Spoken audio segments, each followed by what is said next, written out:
मित्र प्यारे हाल मुरीदा दा कहना। सरसी कामणी चरण कमल स्यो प्यार मन तन रखता सच रंग एको नाम आधार बिखिया रंग उड़ाविया दिसन सबे छार हर अमृत बूंद सुहावणी मिल साधु पीवन हार वण तिन प्रभ संग मौलिया समरथ पुरख अपार हर मिलने नो मन लोचदा करम मिलावन हार जिनी सखिए प्रभ पाया हूँ तिनके सद बलिहार नानक हर जी मया कर शब्द सवारण हार सावण तिना सुहागणी जिन राम नाम और हार। वाहिगुरु जी का खालसा वाहिगुरु जी की फतेह। जुग हो जुग अटल चबर छतर तख्त के मालिक दीन दुनिया के वाली धन धन श्री गुरु ग्रंथ साहिब जी महाराज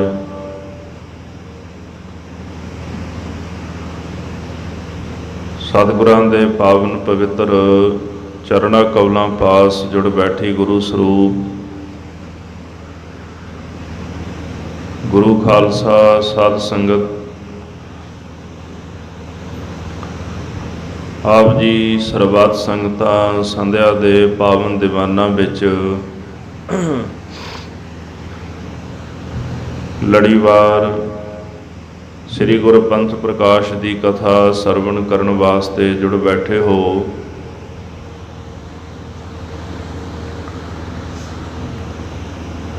लड़ीवार विचार रंभण तो पहला जो अज पावन पवित्र सकरांत का दिहाड़ा है धन गुरु अर्जन देव साहिब सच्चे पातशाह जी ने 12 माह के अंदर सावण के महीने का जो उपदेश बख्शिश किया है प्रेम दे नाल साहिब जी की बाणी की विचार सरवण करके लाहा प्राप्त करिए। विचार आरंभ करन तो पहला मन बिरतियां एकाग्र करन दा यतन करिए।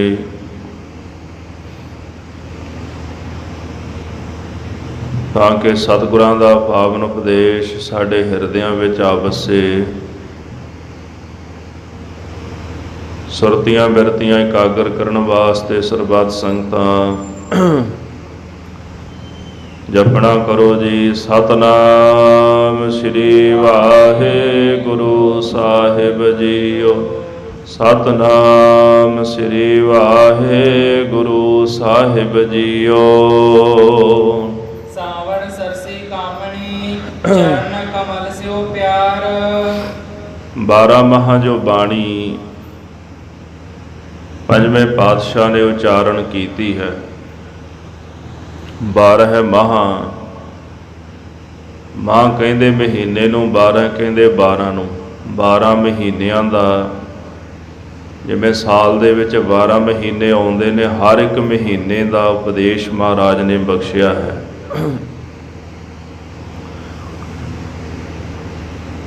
आपां आम भाषा विच सावण भादरों नूं देसी महीने कहने आ। ये साडे देश की पुरानी परंपरा है। जिवें अजकल अंग्रेजी जिहड़े महीने ने जनवरी फरवरी मार्च ये प्रचलित हो गए ने। इन्हां महीनों नूं कोई बहुता साल भी नहीं होया। आ 2020 चलदा है, बस इन्ना की समा होया।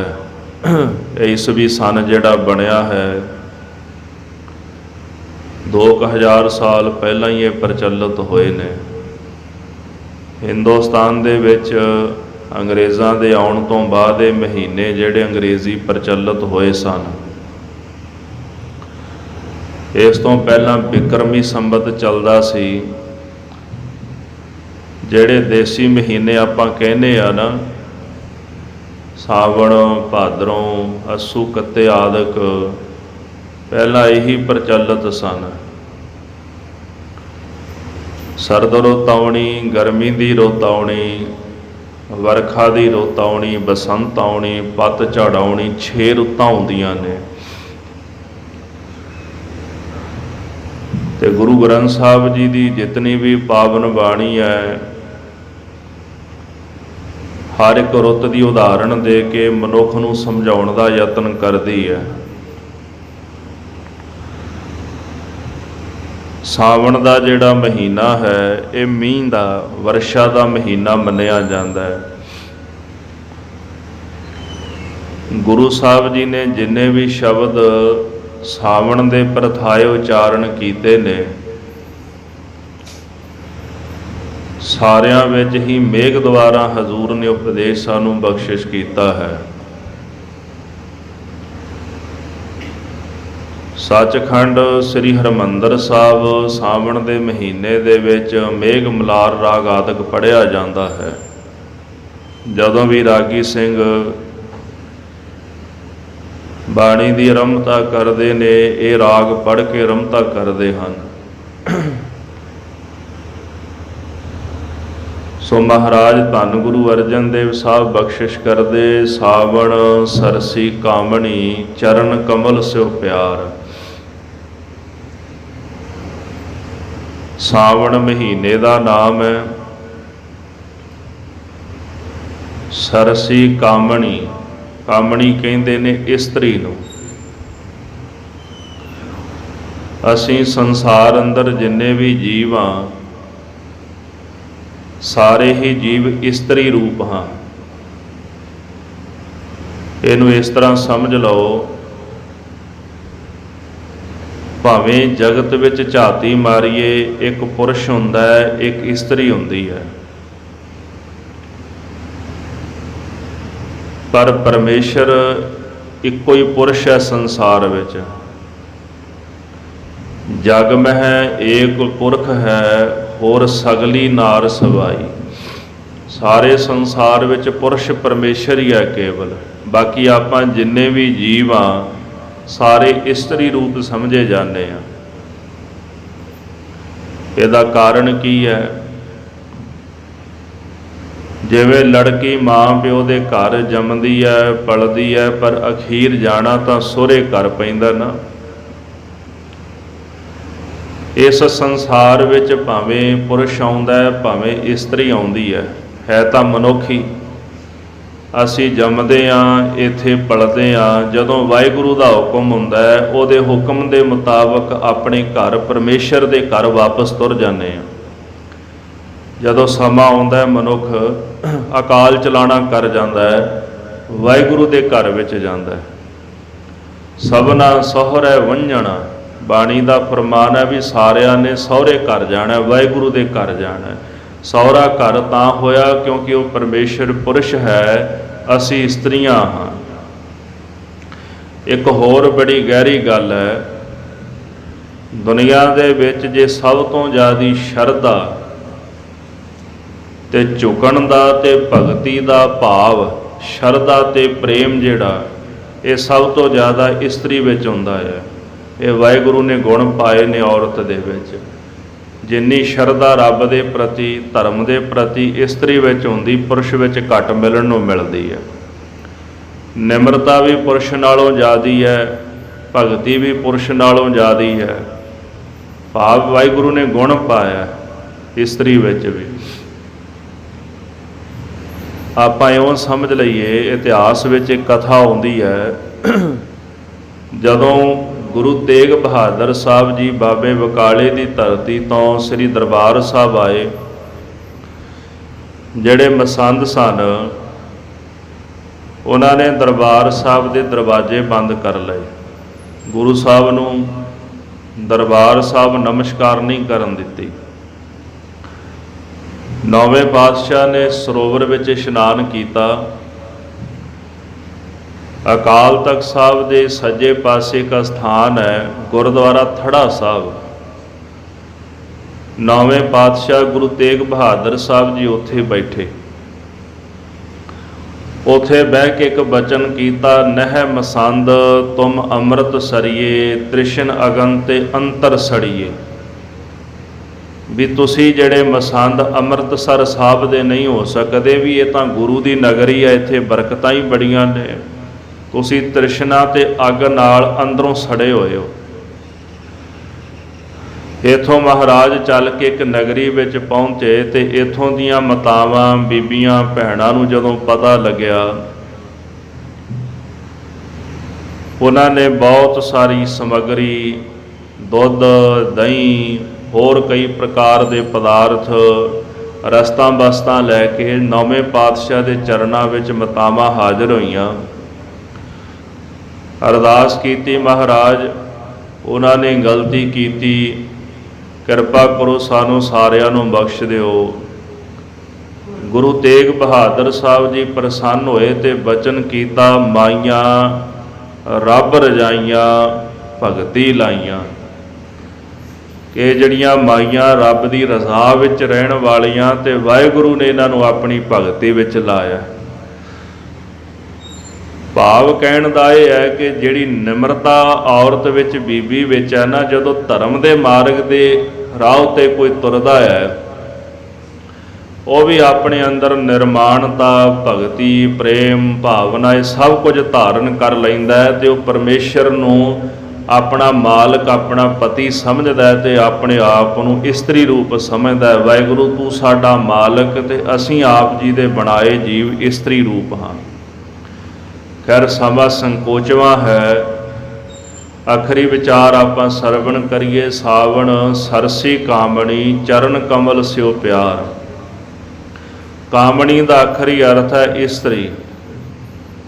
ਜਿਸ ਜੀਵ ਰੂਪ ਇਸਤਰੀ ਦਾ ਵਾਹਿਗੁਰੂ ਦੇ ਚਰਨਾਂ ਕਮਲਾਂ ਦੇ ਨਾਲ ਪ੍ਰੇਮ ਪੈ ਜਾਂਦਾ ਹੈ, ਜਿਹਦਾ ਨਾਮ ਦੇ ਨਾਲ ਪ੍ਰੇਮ ਪੈ ਜਾਂਦਾ ਹੈ, ਉਹ ਕਾਮਣੀ ਇਸਤਰੀ ਸਰਸੀ ਹੋ ਜਾਂਦੀ ਹੈ। ਸਰਸੀ ਦੇ ਕਈ ਅਰਥ ਵਿਦਵਾਨਾਂ ਨੇ ਕੀਤੇ ਨੇ। ਪਹਿਲਾ ਅਰਥ ਹੈ ਆਨੰਦਤ, ਜਿਹਦਾ ਵਾਹਿਗੁਰੂ ਦੇ ਚਰਨਾਂ ਕਮਲਾਂ ਨਾਲ ਪ੍ਰੇਮ ਬਣ ਜਾਏ, ਉਹ ਆਨੰਦਤ ਹੋ ਜਾਂਦੇ ਨੇ, ਉਹਨਾਂ ਦੇ ਜੀਵਨ ਵਿੱਚ ਖੁਸ਼ੀ, ਖੇੜਾ, ਆਨੰਦ ਆ ਜਾਂਦਾ ਹੈ। ਸਰਸੀ ਸਾਰਸੀ, ਉਹ ਰਸ ਦੇ ਸਹਿਤ ਹੋ ਜਾਂਦੀ ਹੈ।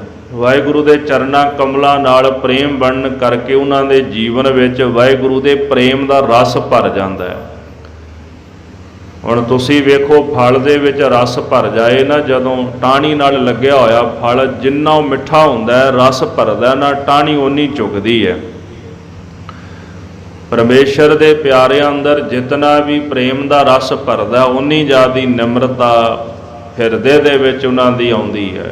ਜਿੰਨਾ ਬਾਣੀ ਦਾ ਰਸ ਭਰਦਾ, ਨਾਮ ਦਾ ਰਸ ਭਰਦਾ, ਪ੍ਰੇਮ ਦਾ ਰਸ ਭਰਦਾ, ਓਨੀ ਉਹਨਾਂ ਵਿੱਚ ਨਿਮਰਤਾ ਆ ਜਾਂਦੀ ਹੈ, ਉਹਨਾਂ ਝੁਕਣ ਲੱਗ ਪੈਂਦੇ ਨੇ।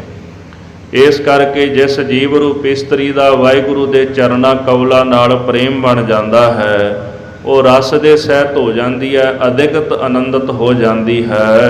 ਮਨ ਤਨ ਰਤਾ ਸੱਚ ਰੰਗ ਏਕੋ ਨਾਮ ਆਧਾਰ। ਉਹਨਾਂ ਦਾ ਮਨ ਔਰ ਤਨ ਸੱਚ ਰੰਗ। ਇੱਥੇ ਰੰਗ ਦਾ ਆਖਰੀ ਅਰਥ ਹੈ ਪ੍ਰੇਮ। ਬਾਣੀ ਵਿੱਚ ਰੰਗ ਦੇ ਕਈ ਅਰਥ ਆਉਂਦੇ ਨੇ, ਇੱਥੇ ਰੰਗ ਪ੍ਰੇਮ ਨੂੰ ਕਹਿੰਦੇ ਨੇ, ਸੱਚ ਰੰਗ।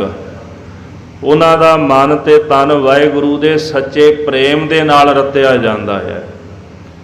ਹਾਲਾਂਕਿ ਪ੍ਰੇਮ ਜਿਹੜਾ ਹੈ, ਇਹ ਸੰਸਾਰ ਵਿੱਚ ਸਾਨੂੰ ਵੇਖਣ ਨੂੰ ਮਿਲਦਾ ਹੈ। ਮਾਂ ਪੁੱਤਰ ਦਾ ਪ੍ਰੇਮ, ਪਤੀ ਪਤਨੀ ਦਾ ਪ੍ਰੇਮ ਹੁੰਦਾ ਹੈ, ਪਿਓ ਧੀ ਦਾ ਪ੍ਰੇਮ ਹੁੰਦਾ ਹੈ, ਪਰ ਇਹ ਜਿਹੜਾ ਪ੍ਰੇਮ ਜਿਹੜਾ ਬਹੁਤੀ ਦੇਰ ਨਹੀਂ ਨਾਲ ਨਿਭਣ ਵਾਲਾ ਹੁੰਦਾ, ਇਹਨੂੰ ਸੱਚਾ ਪ੍ਰੇਮ ਨਹੀਂ ਕਹਿੰਦੇ। ਸੱਚਾ ਪ੍ਰੇਮ ਤਾਂ ਕਦੇ ਮਰਦਾ ਨਹੀਂ। ਜਿਹੜਾ ਦੁਨਿਆਵੀ ਪ੍ਰੇਮ ਹੁੰਦਾ ਹੈ, ਸਰੀਰ ਦੇ ਮਿਟਣ ਦੇ ਨਾਲ ਇਹ ਪ੍ਰੇਮ ਵੀ ਮਿਟ ਜਾਂਦਾ ਹੈ, ਖਤਮ ਹੋ ਜਾਂਦਾ ਹੈ। ਵੈਸੇ ਤਾਂ ਜਿਹੜਾ ਅੱਜ ਕੱਲ੍ਹ ਦਾ ਸਮਾਂ ਚੱਲਦਾ ਹੈ ਨਾ, ਇਹ ਮਾਇਆ ਇੰਨੀ ਕੁ ਬਲਵਾਨ ਹੋਈ ਬੈਠੀ ਹੈ ਜਿਹਦੇ ਕੋਲ 4 ਟਕੇ ਆ ਜਾਣ ਉਹਦਾ ਪ੍ਰੇਮ ਵੀ ਟੁੱਟ ਜਾਂਦਾ, ਜਿਹੜਾ ਗਰੀਬ ਹੋ ਜਾਏ ਉਹਨੂੰ ਵੀ ਕੋਈ ਨਹੀਂ ਪੁੱਛਦਾ। ਬਾਣੀ ਦਾ ਬਚਨ ਹੈ ਜੀ, ਭਾਵੇਂ ਕੋਈ ਰਿਸ਼ਤੇਦਾਰ ਸਾਕ ਸੰਬੰਧੀ ਹੋਵੇ ਨਾ, ਜਿਹਦੇ ਪਾਸ ਗਰੀਬੀ ਆ ਜਾਏ, ਜਿਹੜੇ ਉਹਦੇ ਨਾਲ ਪ੍ਰੇਮ ਕਰਨ ਵਾਲੇ ਨੇ ਉਹ ਵੀ ਮੂੰਹ ਫੇਰ ਕੇ ਬਹਿ ਜਾਂਦੇ ਨੇ। ਆਪਾਂ ਬਾਣੀ ਕੋਲੋਂ ਪੁੱਛੀਏ, ਨਿਰ ਧਨ ਆਦਰ ਕੋਏ ਨਾ ਦੇ। ਨਿਰ ਧਨ ਗਰੀਬ ਨੂੰ ਕਹਿੰਦੇ ਨੇ, ਜਿਹਦੇ ਕੋਲ ਧਨ ਨਾ ਹੋਵੇ ਉਹਨੂੰ ਕੋਈ ਆਦਰ ਨਹੀਂ ਦਿੰਦਾ, ਭਾਵੇਂ ਉਹ ਲੱਖਾਂ ਯਤਨ ਕਰ ਲਏ। ਮਹਾਰਾਜ ਕਹਿੰਦੇ ਉਹ ਲੋਕਾਂ ਦੀ ਨਿਗਾਹ ਵਿੱਚ ਆਪਣਾ ਪ੍ਰੇਮ ਬਣਾ ਹੀ ਨਹੀਂ ਸਕਦਾ। ਆਪਣੇ ਘਰ ਦੇ ਵਿੱਚ ਉਹਨੂੰ ਪ੍ਰੇਮ ਨਹੀਂ ਮਿਲਦਾ, ਬਾਹਰ ਤਾਂ ਦੂਰ ਦੀ ਗੱਲ। ਜੈਸੇ ਕਬੀਰ ਸਾਹਿਬ ਜੀ ਕਹਿੰਦੇ ਨੇ, ਜੋ ਨਿਰ ਧਨ ਸਰ ਧਨ ਕਹਿ ਜਾਏ, ਆਗੇ ਬੈਠਾ ਪੀਠ ਫਰਾਏ। ਗਰੀਬ ਅਮੀਰ ਕੋਲ ਚਲਾ ਜਾਏ ਨਾ, ਸਰ ਧਨ ਉਹਨੂੰ ਕਹਿੰਦੇ ਨੇ ਜਿਹਦੇ ਕੋਲ ਧਨ ਹੋਵੇ, ਜਿਹੜਾ ਧਨ ਦੇ ਸਹਿਤ ਹੋਵੇ, ਅਮੀਰ ਹੋਵੇ। ਨਿਰ ਧਨ ਉਹਨੂੰ ਕਹਿੰਦੇ ਜਿਹੜਾ ਗਰੀਬ ਹੋਵੇ। ਗਰੀਬ ਕਿਤੇ ਅਮੀਰ ਕੋਲ ਚਲਾ ਜਾਏ, ਆਗੇ ਬੈਠਾ ਪੀਠ ਫਰਾਏ, ਉਹ ਪਿੱਠ ਫੇਰ ਕੇ ਬਹਿ ਜਾਂਦਾ ਵੀ ਕਿਤੇ ਕੁਝ ਮੰਗੀ ਨਾ ਲਏ। ਹੰਕਾਰ ਵੀ ਹੁੰਦਾ ਵੀ ਇਹ ਕੌਣ ਹੈ ਮੇਰੇ ਸਾਹਮਣੇ। ਦੁਨਿਆਵੀ ਪ੍ਰੇਮ ਜਿਹੜਾ ਹੈ, ਉਹ ਦੁਨਿਆਵੀ ਪ੍ਰੇਮ ਮਾਇਆ ਉਹਦੇ ਵਿੱਚ ਵੀ ਫਿੱਕ ਪਾ ਦਿੰਦੀ ਹੈ, ਤੋੜ ਦਿੰਦੀ ਇੱਕ ਦੂਜੇ ਨਾਲੋਂ। ਫਿਰ ਕਹਿੰਦੇ ਜੋ ਸਰ ਧਨ ਨਿਰ ਧਨ ਕਹਿ ਜਾਏ, ਦੀਆ ਆਦਰ ਲਿਆ ਬੁਲਾਏ। ਫਿਰ ਇੱਕ ਖੇਡ ਹੋਰ ਵੀ ਹੈ, ਅਮੀਰ ਜੇ ਕਿਤੇ ਗਰੀਬ ਕੋਲ ਚਲਾ ਜਾਏ ਨਾ, ਉਹ ਸਗੋਂ ਆਦਰ ਦਿੰਦਾ, ਉਹਨੂੰ ਸਤਿਕਾਰ ਦੇ ਕੇ ਆਪਣੇ ਕੋਲ ਬਿਠਾਉਂਦਾ ਹੈ। ਪਰ ਅਮੀਰ ਦੀ ਜਿਹੜੀ ਦ੍ਰਿਸ਼ਟੀ ਹੁੰਦੀ ਹੈ ਉਹ ਫਿਰ ਵੀ ਗਰੀਬ ਵਾਸਤੇ ਉਵੇਂ ਜੀ ਹੁੰਦੀ ਹੈ, ਉਹਦੇ ਮਨ ਵਿੱਚ ਉਹਦੇ ਪ੍ਰਤੀ ਕੋਈ ਭਾਵਨਾ, ਕੋਈ ਪ੍ਰੇਮ ਨਹੀਂ ਹੁੰਦਾ। ਇਹ ਉਦਾਹਰਣ ਤਾਂ ਦਿੱਤੀ ਹੈ, ਦੁਨਿਆਵੀ ਜਿਹੜਾ ਪ੍ਰੇਮ ਹੈ ਉਹ ਕੇਵਲ ਮਾਇਆ ਦੇ ਆਸਰੇ ਖੜਿਆ ਹੋਇਆ ਹੈ। ਦੂਸਰਾ ਜਿਹੜਾ ਸੰਸਾਰਕ ਰਿਸ਼ਤਿਆਂ ਦਾ ਪ੍ਰੇਮ ਹੈ, ਉਨੀ ਕੁ ਦੇਰ ਹੈ ਜਿਤਨੀ ਕੁ ਦੇਰ ਪ੍ਰਾਣ ਨੇ ਸਰੀਰ ਦੇ ਵਿੱਚ। ਇਸ ਕਰਕੇ ਬਾਣੀ ਕਹਿੰਦੀ, ਜਗਤ ਮੈਂ ਝੂਠੀ ਦੇਖੀ ਪ੍ਰੀਤ। ਸੰਸਾਰ ਦੀ ਪ੍ਰੀਤ ਝੂਠੀ ਹੈ, ਇਹ ਨਾਲ ਨਹੀਂ ਨਿਭਦੀ ਕਿਸੇ ਦੇ। ਸੱਚੀ ਪ੍ਰੀਤ ਕਿਹੜੀ ਹੈ? ਉਹ ਹੈ ਮਨ ਤਨ ਰੱਤਾ ਸੱਚ ਰੰਗ, ਸੱਚਾ ਪ੍ਰੇਮ। ਵਾਹਿਗੁਰੂ ਦੇ ਪਿਆਰਿਆਂ ਦਾ ਮਨ ਤੇ ਤਨ ਪਰਮੇਸ਼ਰ ਦੇ ਸੱਚੇ ਪ੍ਰੇਮ ਦੇ ਨਾਲ ਰੰਗਿਆ ਜਾਂਦਾ ਹੈ। ਤਾਂ ਹੀ ਕਲਗੀਧਰ ਜੀ ਕਹਿੰਦੇ, ਸਾਚ ਕਹੋ ਸੁਨ ਲਿਓ ਸਵੈ, ਜਿਨ ਪ੍ਰੇਮ ਕੀਓ ਤਿਨ ਹੀ ਪ੍ਰਭ ਪਾਇਓ। ਜਿਨ੍ਹਾਂ ਨੇ ਵਾਹਿਗੁਰੂ ਨਾਲ ਪ੍ਰੇਮ ਕੀਤਾ, ਵਾਹਿਗੁਰੂ ਦੀ ਪ੍ਰਾਪਤੀ ਉਹਨਾਂ ਨੇ ਕੇਵਲ ਕੀਤੀ ਹੈ। ਇੱਕੋ ਨਾਮ ਆਧਾਰ। ਜਿਨ੍ਹਾਂ ਦੇ ਮਨ ਤੇ ਤਨ ਵਿੱਚ ਸੱਚਾ ਰੰਗ ਲੱਗਾ ਹੁੰਦਾ ਹੈ ਨਾ, ਉਹਨਾਂ ਨੂੰ ਕੇਵਲ ਇੱਕ ਵਾਹਿਗੁਰੂ ਦੇ ਨਾਮ ਦਾ ਆਧਾਰ ਹੁੰਦਾ ਹੈ। ਆਧਾਰ ਦਾ ਅੱਖਰੀ ਅਰਥ ਹੈ ਆਸਰਾ। ਉਹ ਨਾਮ ਦੇ ਆਸਰੇ ਜਿਉਂਦੇ ਨੇ। ਸਾਚਾ ਨਾਮ ਮੇਰਾ ਆਧਾਰੋ, ਸਾਚ ਨਾਮ ਆਧਾਰ ਮੇਰਾ, ਜਿਨ ਭੁੱਖਾ ਸਭ ਗਵਾਈਆ। ਸੱਚਾ ਨਾਮ ਮੇਰੇ ਜੀਵਨ ਦਾ ਆਸਰਾ ਹੈ। ਕਿਉਂ? ਜਦੋਂ ਨਾਮ ਮੇਰੇ ਜੀਵਨ ਦਾ ਆਸਰਾ ਬਣਿਆ, ਉਹਨੇ ਮੇਰੀਆਂ ਅੰਦਰ ਦੀਆਂ ਭੁੱਖਾਂ ਗਵਾ ਦਿੱਤੀਆਂ। ਨਾ ਮਾਇਆ ਦੀ ਭੁੱਖ, ਨਾ ਪਦਾਰਥ ਦੀ ਭੁੱਖ, ਨਾ ਸ਼ੋਹਰਤ ਦੀ ਭੁੱਖ। ਨਾਮ ਦੇ ਆਸਰੇ ਹਰ ਤਰ੍ਹਾਂ ਦੀ ਭੁੱਖ ਜਿਹੜੀ ਉਹ ਮਿਟ ਗਈ। ਤ੍ਰਿਪਤ ਭਈ ਸੱਚ ਭੋਜਨ ਖਾਇਆ, ਮਨ ਤਨ ਰਸਨਾ ਨਾਮ ਤੇ ਆਇਆ। ਮਨ ਤੇ ਤਨ ਰਸਨਾ ਕਰਕੇ ਜਦੋਂ ਵਾਹਿਗੁਰੂ ਦਾ ਨਾਮ ਜਪਿਆ, ਉਹਦੇ ਨਾਲ ਸਤਿਗੁਰੂ ਕਹਿੰਦੇ ਸਾਡਾ ਮਨ ਹੀ ਤ੍ਰਿਪਤ ਹੋ ਗਿਆ ਹੈ। ਹਾਂਜੀ। ਲਿਖਿਆ ਰੰਗ ਕੁੜਾਵਿਆ, ਦਿਸਨ ਸਭੇ ਛਾਰ। ਜਿਨ੍ਹਾਂ ਨੂੰ ਵਾਹਿਗੁਰੂ ਦੇ ਪ੍ਰੇਮ ਦਾ ਰੰਗ ਲੱਗ ਜਾਂਦਾ ਹੈ, ਜਿਨ੍ਹਾਂ ਦਾ ਨਾਮ ਦਾ ਆਧਾਰ ਆਸਰਾ ਬਣ ਜਾਂਦਾ ਹੈ, ਉਹਨਾਂ ਨੂੰ ਦੁਨੀਆ ਦੇ ਜਿੰਨੇ ਵੀ ਰੰਗ ਨੇ ਨਾ, ਦੁਨੀਆ ਦੇ ਜਿੰਨੇ ਵੀ ਪ੍ਰੇਮ ਨੇ, ਵਿਖਿਆ ਰੰਗ ਕੁੜਾਵਿਆ। ਵਿਖਿਆ ਦਾ ਆਖਰੀ ਅਰਥ ਹੁੰਦਾ ਜ਼ਹਿਰ।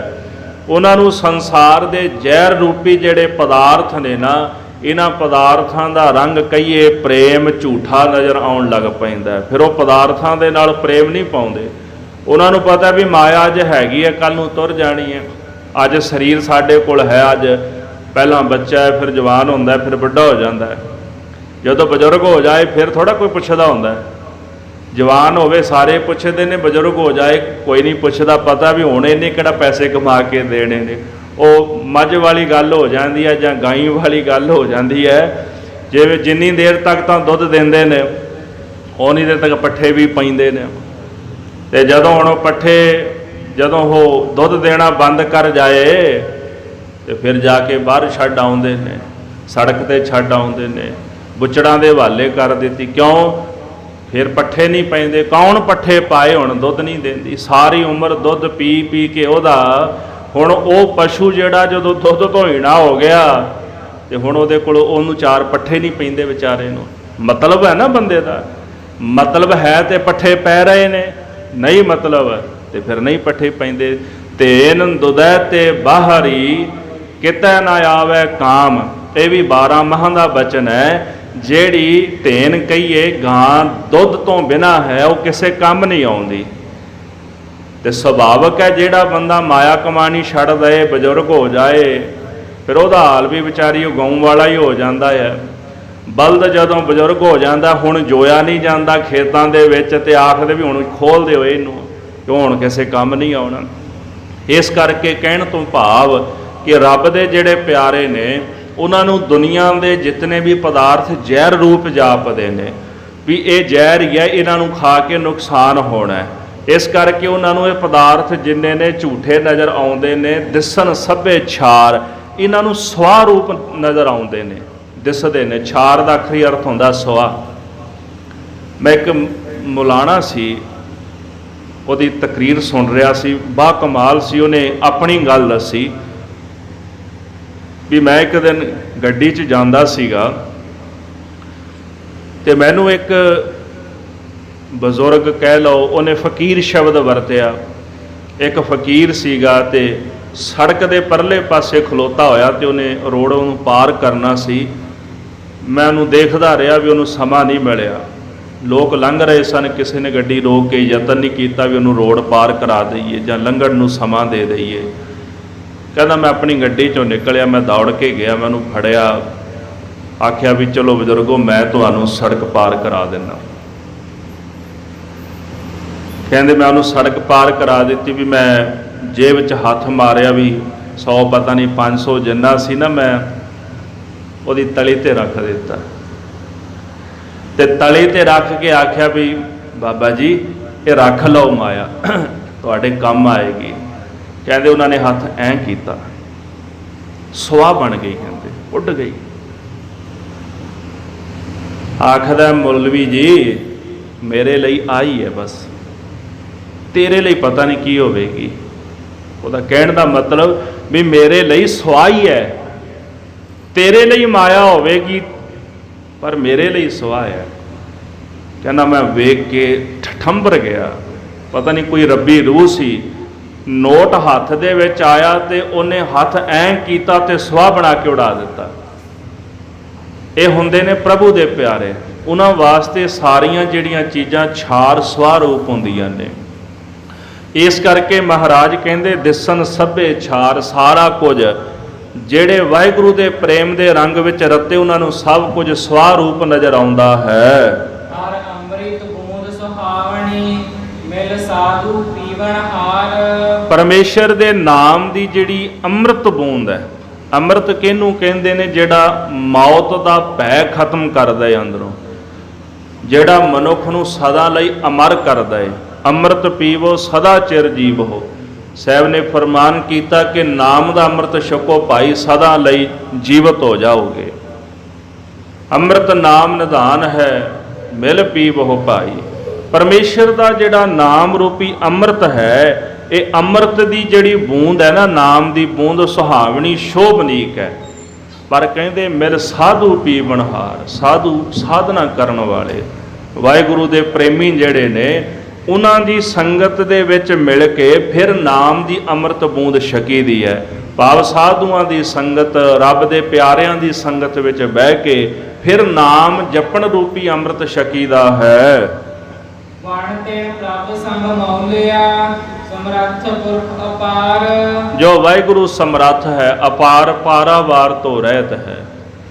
ਉਹ ਅਕਾਲ ਪੁਰਖ ਵਣ ਤ੍ਰਿਣ, ਵਣ ਜੰਗਲ ਤ੍ਰਿਣ ਤੀਲੇ, ਜੰਗਲ ਤੋਂ ਲੈ ਕੇ ਤੀਲੇ ਤੱਕ ਹਰ ਇੱਕ ਚੀਜ਼ ਦੇ ਵਿੱਚ ਮੌਲਿਆ ਹੋਇਆ। ਮੌਲਿਆ ਦਾ ਆਖਰੀ ਅਰਥ ਪਹਿਲਾ ਇਹ ਹੈਗਾ ਮਿਲਿਆ ਹੋਇਆ, ਫਿਰ ਜਿਹੜਾ ਪ੍ਰਫੁੱਲਤ ਕਰਨ ਵਾਲਾ, ਹਰਿਆ ਭਰਿਆ ਕਰਨ ਵਾਲਾ। ਯਾਨੀ ਕਿ ਜੰਗਲ ਨੇ, ਵਣ ਤ੍ਰਿਣ, ਜੋ ਕੁਝ ਵੀ ਹੈ ਸੰਸਾਰ ਦੇ ਵਿੱਚ, ਹਰ ਇੱਕ ਚੀਜ਼ ਵਿੱਚ ਪਰਮੇਸ਼ਰ ਆਪ ਮਿਲਿਆ ਤੇ ਸਭ ਨੂੰ ਪ੍ਰਫੁੱਲਤ ਕਰ ਰਿਹਾ, ਹਰਾ ਭਰਾ ਕਰ ਰਿਹਾ। ਜੋ ਕੁਝ ਵੀ ਦੁਨੀਆ ਵਿੱਚ ਵੇਖ ਰਹੇ ਹੋ ਇਹ ਪ੍ਰਮਾਤਮਾ ਦੀ ਸੱਤਾ ਕਰਕੇ ਹੈ। ਮਨੁੱਖ ਚੱਲਦਾ ਹੈ, ਮਨੁੱਖ ਦੇ ਅੰਦਰ ਪ੍ਰਮਾਤਮਾ ਦੀ ਜੋਤ, ਜਦੋਂ ਆਪਣੀ ਜੋਤ ਖਿੱਚ ਲੈਂਦਾ ਤੇ ਮਿੱਟੀ ਦੀ ਢੇਰੀ। ਦਰਖਤ ਜੇ ਹਰਾ ਭਰਾ ਹੈ ਤੇ ਪ੍ਰਮਾਤਮਾ ਦੀ ਸੱਤਾ ਉਹਦੇ ਵਿੱਚ ਵੀ ਹੈ, ਉਹਦੇ ਕਰਕੇ ਹਰਾ ਭਰਾ ਹੈ। ਇਸ ਕਰਕੇ ਸਾਰਾ ਕੁਝ ਜੋ ਕੁਝ ਵੀ ਪ੍ਰਫੁੱਲਤ ਹੋ ਰਿਹਾ ਹੈ ਇਹ ਅਕਾਲ ਪੁਰਖ ਵਾਹਿਗੁਰੂ ਪਰਮੇਸ਼ਰ ਦੀ ਸੱਤਾ ਕਰਕੇ ਹੀ ਪ੍ਰਫੁੱਲਤ ਹੋ ਰਿਹਾ ਹੈ। ਵਣ ਤ੍ਰਿਣ ਪ੍ਰਭ ਸੰਗ ਮੌਲਿਆ, ਪ੍ਰਭੂ ਜੋ ਹੈ ਉਹ ਵਣ ਤ੍ਰਿਣ ਹਰ ਇੱਕ ਪਾਸੇ ਪ੍ਰਫੁੱਲਤ ਹੈ, ਹਰ ਇੱਕ ਕਿਸੇ ਨੂੰ ਹਰਾ ਭਰਾ ਕਰ ਰਿਹਾ ਹੈ। ਹਰ ਮਿਲਣੇ ਨੂੰ ਮਨ ਲੋਚਦਾ, ਕਰਮ ਮਿਲਾਵਣ ਹਾਰ। ਸਾਹਿਬ ਜੀ ਕਹਿੰਦੇ ਐਸੇ ਹਰੀ ਨੂੰ ਮਿਲਣ ਦਾ ਸਾਡਾ ਮਨ ਲੋਚਦਾ ਹੈ। ਸਾਡੇ ਮਨ ਅੰਦਰ ਬੜੀ ਇੱਛਾ ਹੈ ਕਿ ਜੋ ਵਣ ਤ੍ਰਿਣ ਵਿੱਚ ਪ੍ਰਫੁੱਲਤ ਹੈ, ਸਭ ਨੂੰ ਹਰਾ ਭਰਾ ਕਰ ਰਿਹਾ ਹੈ, ਸਮਰੱਥ ਹੈ, ਐਸੇ ਅਕਾਲ ਪੁਰਖ ਦੀ ਸਾਨੂੰ ਪ੍ਰਾਪਤੀ ਹੋ ਜਾਏ। ਪਰ ਕਹਿੰਦੇ ਕਰਮ ਮਿਲਾਵਣ ਹਾਰ, ਜਿਹੜੇ ਸ਼ੁਭ ਕਰਮ ਚੰਗੇ ਕਰਮ ਨੇ ਉਹ ਕਰਮ ਹੀ ਪ੍ਰਮਾਤਮਾ ਦੇ ਨਾਲ ਮਿਲਣ ਵਾਲੇ ਨੇ। ਕਰਮ ਕਿਹੜੇ?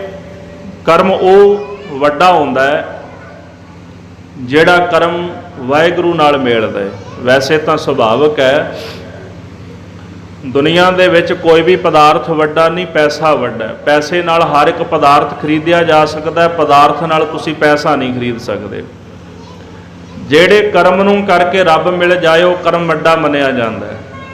ਇਸ ਕਰਕੇ ਦੁਨੀਆ ਦੇ ਵਿੱਚ ਕਈ ਪ੍ਰਕਾਰ ਦੇ ਕਰਮ ਕਾਂਡ ਮਨੁੱਖ ਕਰਦੇ ਸਨ। ਗੁਰੂ ਸਾਹਿਬ ਨੇ ਫੈਸਲਾ ਕੀਤਾ ਕਰਮ ਧਰਮ ਪਾਖੰਡ ਜੋ ਦੀਸ ਹੈ, ਤਿੰਨ ਜਮ ਜਾ ਗਾਤੀ ਲੂਟ ਹੈ, ਨਿਰਬਾਣ ਕੀਰਤਨ ਗਾਵਹੁ ਕਰਤੇ ਕਾ, ਨਿਮਕ ਸਿਮਰਤ ਜਿਤ ਛੂਟ ਹੈ। ਨਿਰਬਾਣ ਬਾਣ ਤੋਂ ਰਹਿਤ, ਬੰਧਨ ਤੋਂ ਰਹਿਤ ਜੋ ਵਾਹਿਗੁਰੂ ਹੈ ਨਾ, ਉਸ ਕਰਤੇ ਦਾ ਕੀਰਤਨ ਕਰਿਆ ਕਰੋ ਭਾਈ, ਉਹਦੀ ਵਡਿਆਈ ਕਰਿਆ ਕਰੋ, ਉਹਦੀ ਸਿਫਤ ਕਰਿਆ ਕਰੋ, ਨਾਮ ਜਪਿਆ ਕਰੋ, ਕਥਾ ਕੀਰਤਨ ਸੁਣਿਆ ਕਰੋ, ਬਾਣੀ ਪੜ੍ਹਿਆ ਕਰੋ।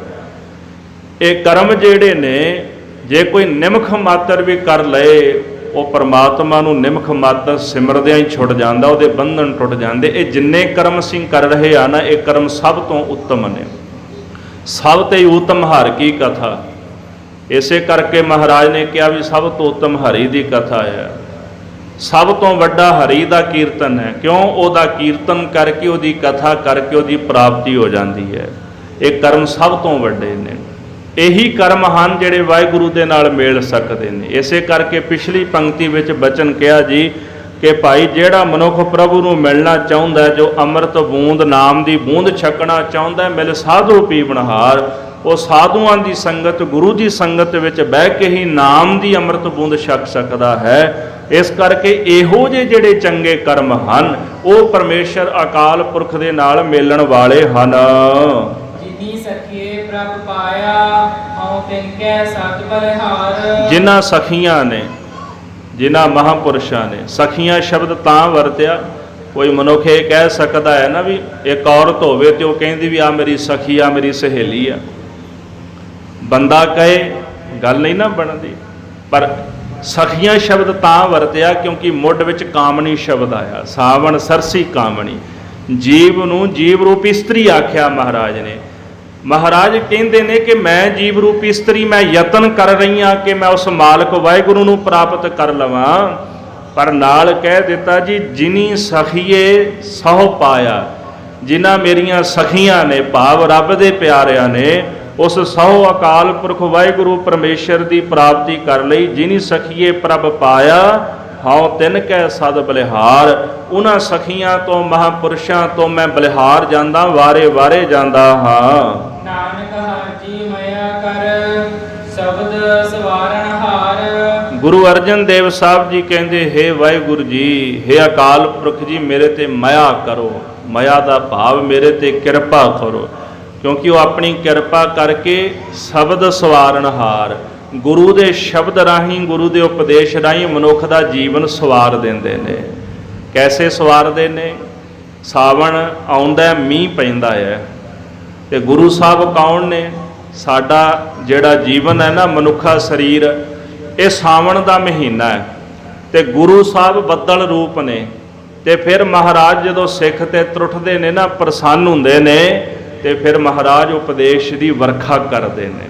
ਸਾਵਣ ਦੇ ਮਹੀਨੇ ਵਿੱਚ ਬੱਦਲ ਚੜ੍ਹਦੇ ਨੇ ਤੇ ਮੀਂਹ ਪੈਂਦਾ, ਮਨੁੱਖਾ ਸਰੀਰ ਸਾਵਣ ਦਾ ਮਹੀਨਾ ਗੁਰੂ ਬੱਦਲ ਮੇਘ ਰੂਪ ਹੈ ਤੇ ਤਰੁੱਠਦੇ ਨੇ ਜਦੋਂ ਨਾਨਕ ਹਰ ਜੀ ਮਾਇਆ ਕਰ। ਜਦੋਂ ਵਾਹਿਗੁਰੂ ਮਾਇਆ ਕਿਰਪਾ ਕਰਦਾ ਹੈ ਤੇ ਫਿਰ ਗੁਰੂ ਰੂਪੀ ਮੇਘ ਵਰਸਦੇ ਨੇ ਤੇ ਉਹ ਫਿਰ ਉਪਦੇਸ਼ ਰੂਪੀ ਮੀਂਹ ਪਾ ਕੇ ਤੇ ਸ਼ਬਦ ਸਵਾਰਨਹਾਰ ਆਪਣੇ ਉਪਦੇਸ਼ ਦੇ ਨਾਲ ਮਨੁੱਖ ਦਾ ਜਿਹੜਾ ਕੀਮਤੀ ਜਨਮ ਹੈ ਇਹਨੂੰ ਸਵਾਰ ਦਿੰਦੇ ਹਨ। ਸਾਵਣ ਤਿਨਾ ਸੁਹਾਗਣੀ ਜਿਨ ਰਾਮ ਨਾਮ ਉਰਹਾਰ। ਇਹ ਸਾਵਣ ਦਾ ਮਹੀਨਾ ਉਹਨਾਂ ਸੁਹਾਗਣੀਆਂ ਲਈ ਭਾਵ ਉਹਨਾਂ ਮਹਾਂਪੁਰਸ਼ਾਂ ਲਈ ਨਾਮ ਜਪਣ ਵਾਲਿਆਂ ਲਈ ਆਨੰਦਿਤ ਹੈ ਜਿਨ੍ਹਾਂ ਨੇ ਹਰੀ ਦੇ ਨਾਮ ਦਾ ਹਾਰ ਪਰੋ ਕੇ ਗਲੇ ਵਿੱਚ ਧਾਰਨ ਕਰ ਲਿਆ, ਜਿਨ੍ਹਾਂ ਨੇ ਸਵਾਸ ਸਵਾਸ ਵਾਹਿਗੁਰੂ ਵਾਹਿਗੁਰੂ ਦਾ ਜਾਪ ਜਪਿਆ ਹੈ। ਇਹ ਸਾਵਣ ਦਾ ਮਹੀਨਾ ਉਹਨਾਂ ਲਈ ਆਨੰਦਿਤ ਹੋਇਆ ਕਰਦਾ ਹੈ ਜਿਨ੍ਹਾਂ ਨੇ ਬੰਦਗੀ ਕੀਤੀ। ਭਾਵ ਇਹ ਜੀਵਨ ਰੂਪੀ ਸਾਵਣ ਦਾ ਮਹੀਨਾ ਉਹਨਾਂ ਦਾ ਆਨੰਦਿਤ ਸਫਲਾ ਹੈ ਜਿਨ੍ਹਾਂ ਨੇ ਵਾਹਿਗੁਰੂ ਦਾ ਨਾਮ ਜਪਿਆ, ਨਾਮ ਨੂੰ ਅਰਾਧਿਆ ਹੈ। ਕੇਵਲ ਆਪਾਂ ਆਖਰੀ ਅਰਥਾਂ ਦੀ ਸਾਂਝ ਪਾਈ ਹੈ। ਮਹਾਰਾਜ ਕਿਰਪਾ ਕਰਨ ਜੀ, ਪਿਛਲਾ ਮਹੀਨਾ ਵੀ ਉਹਨਾਂ ਦੇ ਹੁਕਮ ਦੇ ਵਿੱਚ ਹੀ ਬਤੀਤ ਹੋਇਆ ਹੈ। ਸਤਿਗੁਰੂ ਇਸ ਮਹੀਨੇ ਵਿੱਚ ਵੀ ਕਿਰਪਾ ਕਰਨ, ਬਾਣੀ ਪੜ੍ਹਦਿਆਂ, ਨਿਤਨੇਮ ਕਰਾਉਂਦਿਆਂ, ਸੇਵਾ ਸਿਮਰਨ ਕਥਾ ਕੀਰਤਨ ਕਰਾਉਂਦਿਆਂ ਸੁਣਦਿਆਂ ਇਸੇ ਤਰ੍ਹਾਂ ਆਪਣੇ ਹੁਕਮ ਦੇ ਵਿੱਚ ਇਹ ਵੀ ਮਹੀਨਾ ਸਤਿਗੁਰੂ ਬਤੀਤ ਕਰਾਉਣ, ਸਭਨਾ ਦਾ ਭਲਾ ਕਰਨ। ਗੁਰੂ ਕਾ ਉਪਦੇਸ਼ ਸਾਡੇ ਹਿਰਦੇ ਵਿੱਚ ਆਵਸੇ।